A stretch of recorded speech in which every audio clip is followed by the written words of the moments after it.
So an interesting part of this debate for me is people like Great Texan Conference reporters seem like they're evading the issue, but I know, or rather assume, they're not Snake Plisskenizing this. It's not that they know better and are doing it. I assume I'm probably coming across to them as doing the same thing. What I think that is that we're groping around in the dark to figure out where we really agree and disagree. We need to shine more light. Possibly invent technical terms or agree how to use the terms that we're using, at least. For example, a conference report asked me, where does solipsism come into this? To me, it seems obvious, right? It seems obvious that the question of solipsism is, why do I grant or believe someone else has an internal experience? The reasons I use to justify making that grant,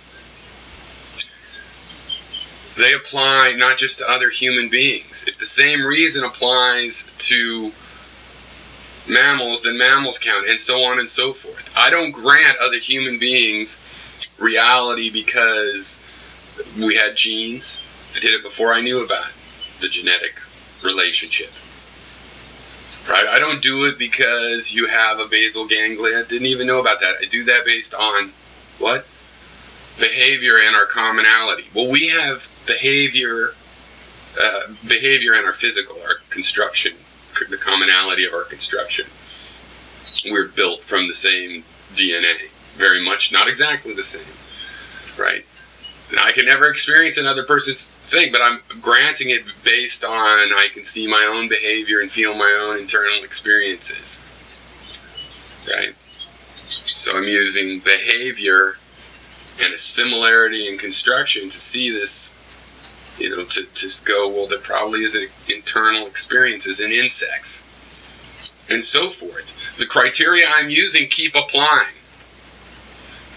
You guys are looking for arbitrary reasons. Basal ganglia, as if you know. This is the other thing that shocks me. I mean, conference report, you're speaking like you know what organs are responsible for these things. We're in the prehistory of any real science. We're just at the dawn of any science on this subject, really. And you're telling me you know which organs? Or you don't understand the analogy?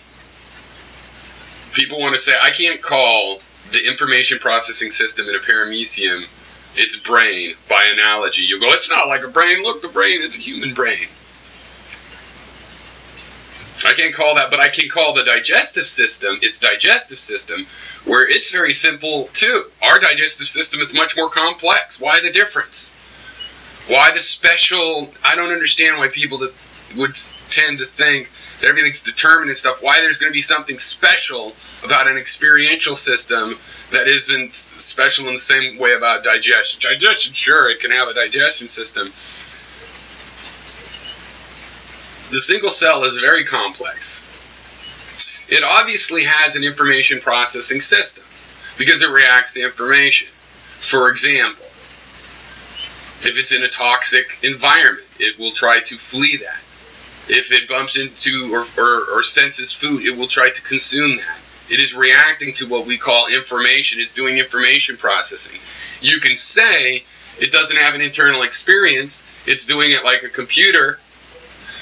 But it seems to me people want to go, no, it's so simple, like it doesn't even have a computational network. It has no way to process. It reacts to information, but it's not real. No, it has. Just as surely as it has a digestive system, right? As just as surely as it has the endocytotic system, it has an information processing system. It can have experiences, generate an internal state, and then react to that internal state. That is information processing. It has that. But I was going to try to focus just on the solipsist. So the solipsist argument is that whatever step I take to believe that other people have internal experiences, there will be some sort of logical reasons for that I give. Then I take those logical reasons and I see if they apply to the rest of the animal kingdom. Okay, so I can understand you might not agree, but I don't get where, like, I don't see where you're coming from that. So I would like to explain. That's where I'm coming from. I only have my own experience. It starts to get iffy imagining that I have some understanding of the other people's internal experiences. Just even for other humans, and then the mammals, and then so on and so forth, whatever order you go through living creatures. It comes back to this process that starts with me solipsistically, trying to figure out ways to reason about an experience that only I can directly have, my internal one. How can I relate that to experiences other people can have, like taking video and watching people? Language communication, so people can come back and tell me how they felt, what they think they felt inside. We can try guessing, hey, I think you're feeling this way. How are you really feeling? Yeah, that is how I'm feeling. I think you're feeling this other way. Yeah, okay, no, it didn't work. When you get to animals that don't have language, you start having to just go by behavior and other things. And the idea that we know so much about neurology that it makes no sense to think that maybe internal cell structures are related to this kind of behavior, it makes no sense to me. We see this kind of behavior.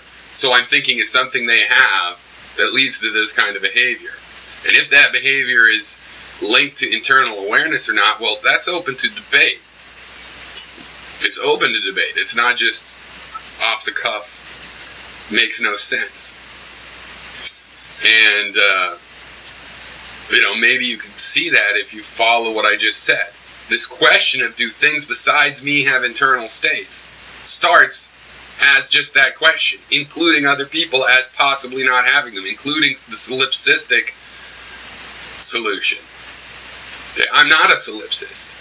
So I've studied, well, why do I grant this intentionality separate from awareness? Why do I grant that? Why did we grant it for centuries? How did we figure it out? Before DNA.